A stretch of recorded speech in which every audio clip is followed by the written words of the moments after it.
where the water teaches patience. The excitement did not arrive all at once. It settled in gradually, quietly, like a change in the weather that could be felt before it could be named.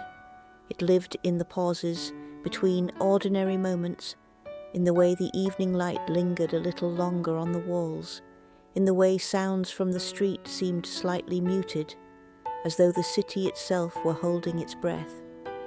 Inside the small London flat, the air carried familiar smells, faint coffee from the morning, clean laundry drying on a rack near the radiator, the comforting trace of cooked food from earlier in the day.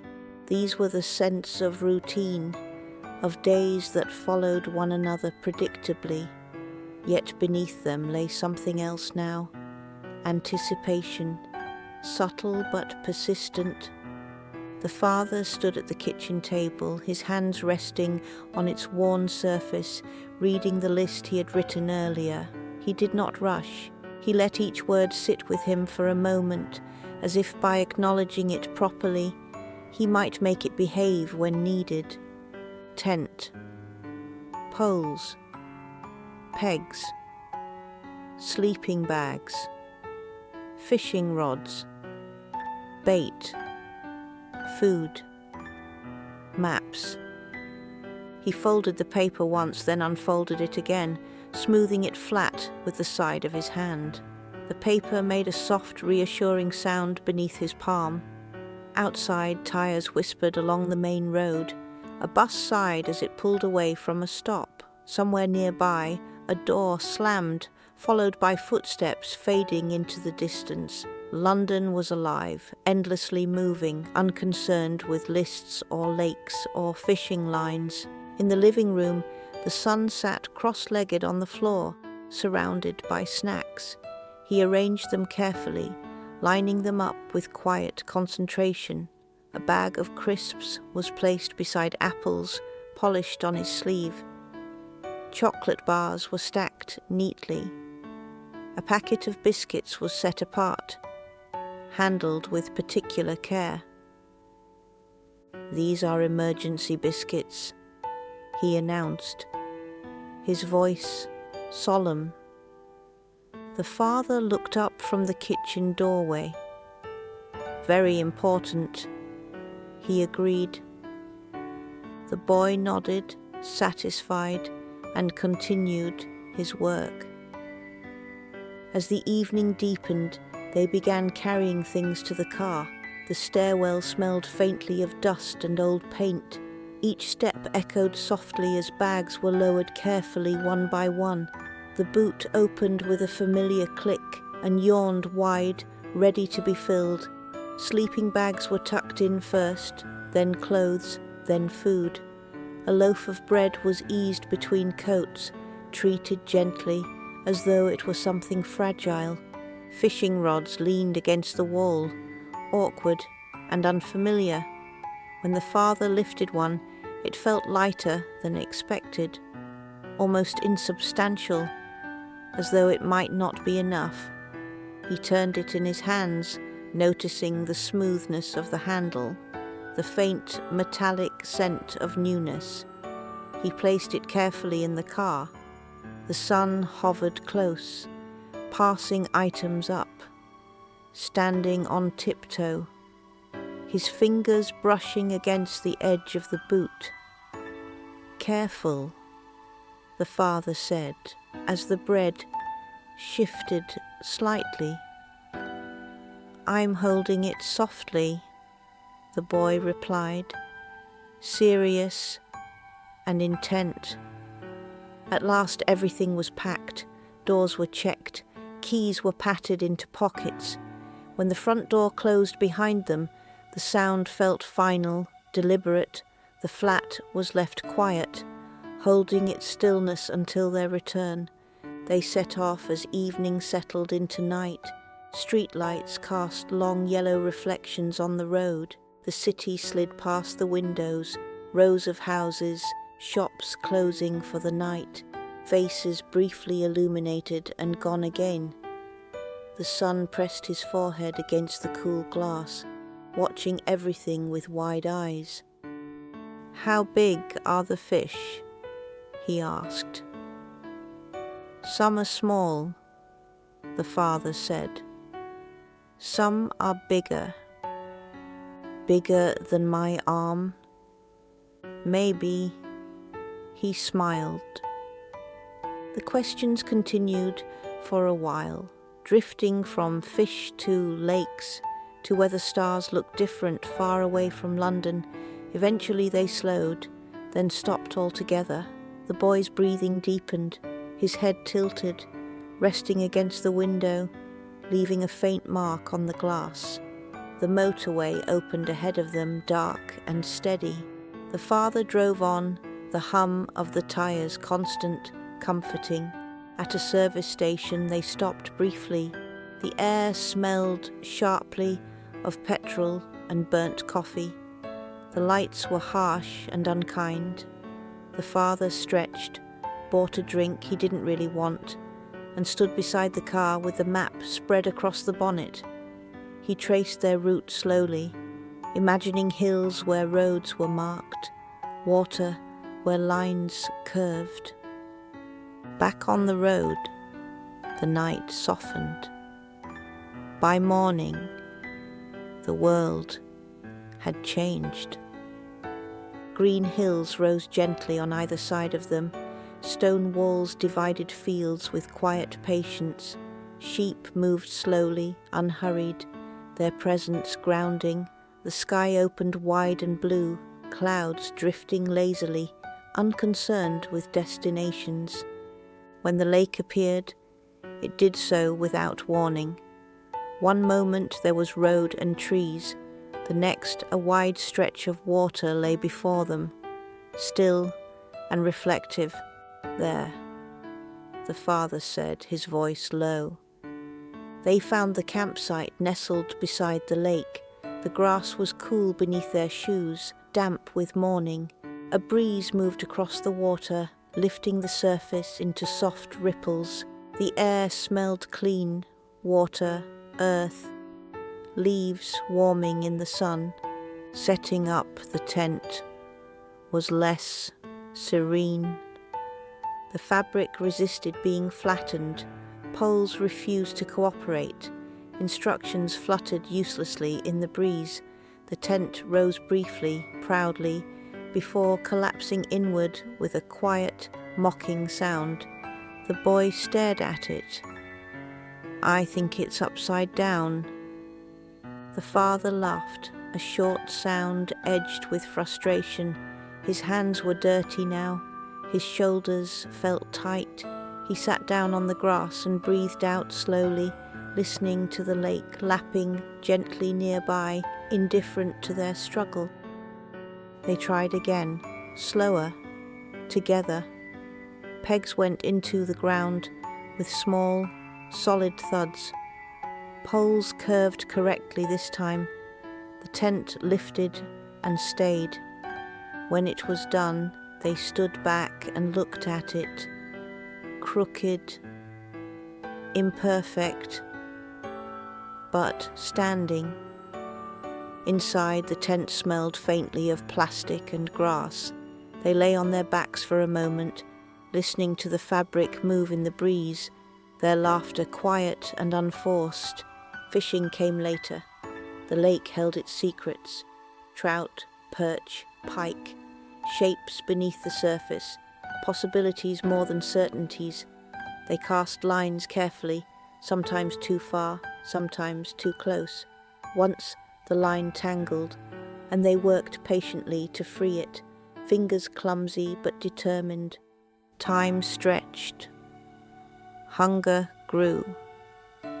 The sun drifted lower. Then the tug came, small but real. Together they reeled in the fish, hearts pounding. It flashed silver in the light, alive and beautiful. The boy stared, awed.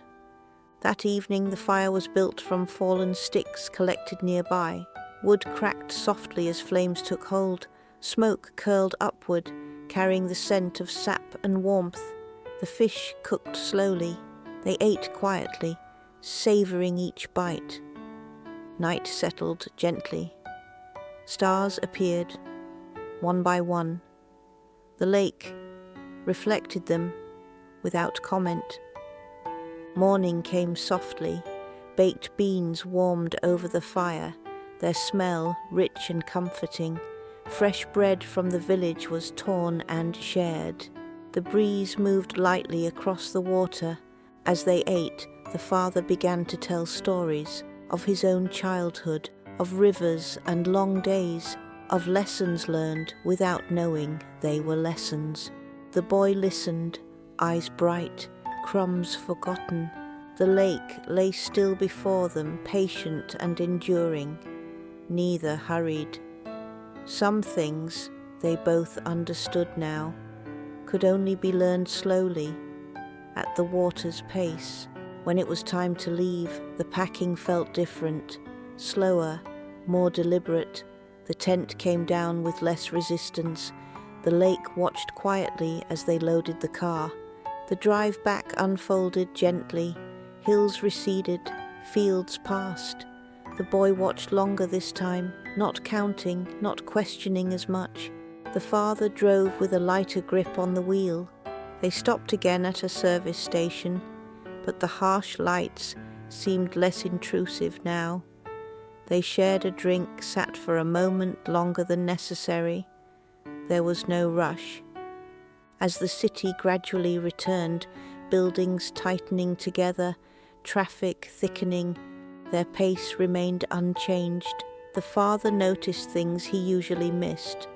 A tree stubbornly growing through concrete, the rhythm of footsteps on a pavement, the way sunlight caught a window just right. The boy leaned back, quiet but awake. "It's loud here," he said softly.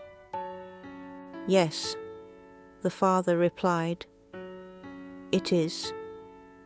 When they unlocked the flat, the familiar smells greeted them. Coffee, laundry, home. Yet something had shifted. The space felt gentler, as though it too had learned to breathe. They unpacked slowly. Fishing rods leaned in the corner again, but now they looked different. Less unfamiliar, more patient. That evening the city carried on as it always did. But inside the flat, time had softened its edges.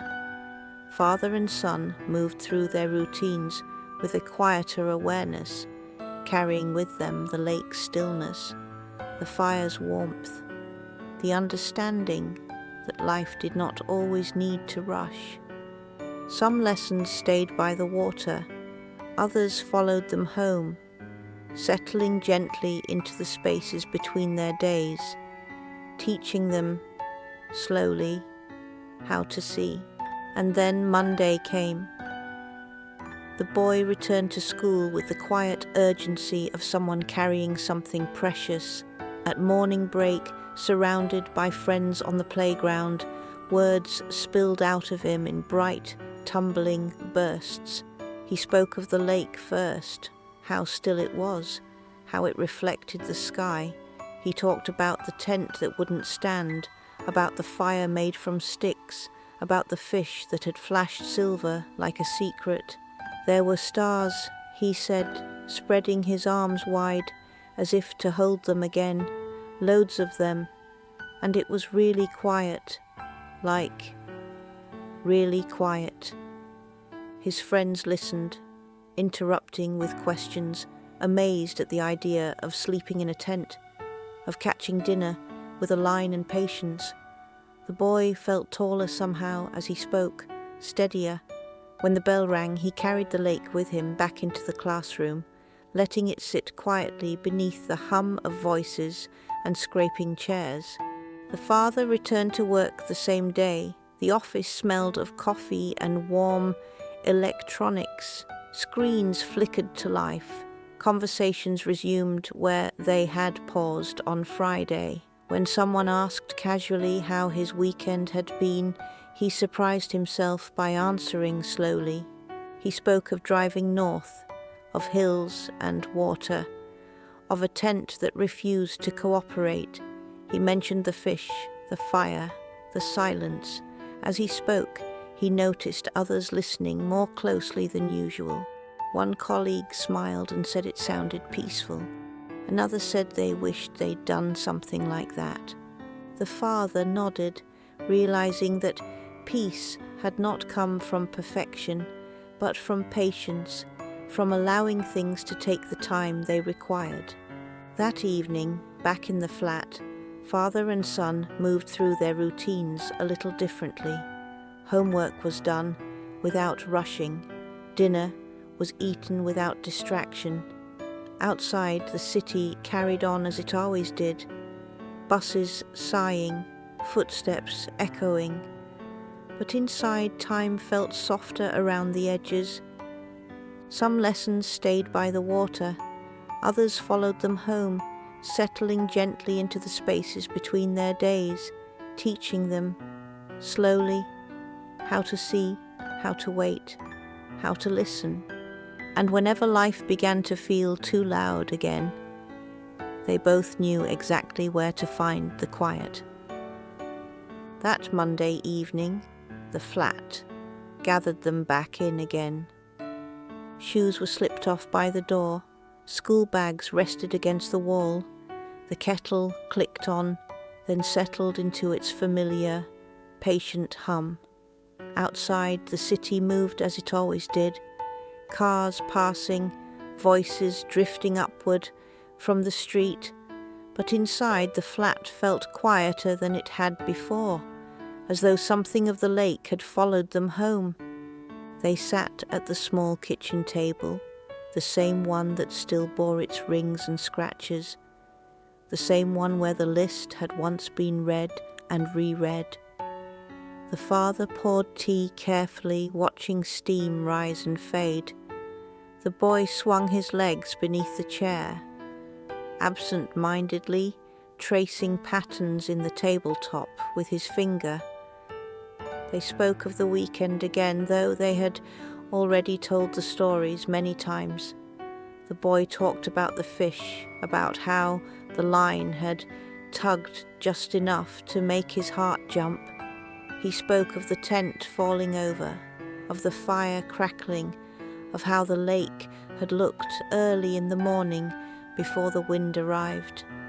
The father listened, smiling, adding small details the boy had missed, the sound of the wood splitting, the way the mist had lifted slowly from the water, the feeling of sitting still without needing to be anywhere else. For a while they said very little. The silence between them felt comfortable now, earned. Then the boy asked quietly, "Could we go back?" The father didn't answer straight away. He looked around the flat, the familiar walls, the soft glow of the light, the city pressing gently against the windows. Then he looked at his son, at the calm certainty in his face. "Yes," he said, "we could."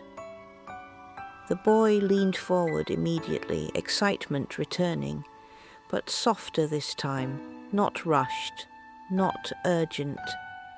"Maybe next time," he said thoughtfully, "we could stay longer." The father nodded. "And maybe fish somewhere new." They began to plan, not with lists just yet, not with dates or maps, but with ideas. Another lake, a different campsite, maybe learning how to put the tent up faster, maybe learning more about the fish, maybe bringing better bread, maybe bringing nothing extra at all. Outside, the city continued its steady rhythm. Inside, father and son lingered at the table, warmed by tea and memory, already carrying the shape of the next journey in their minds. The lake waited, patient as ever. And this time they knew how to listen.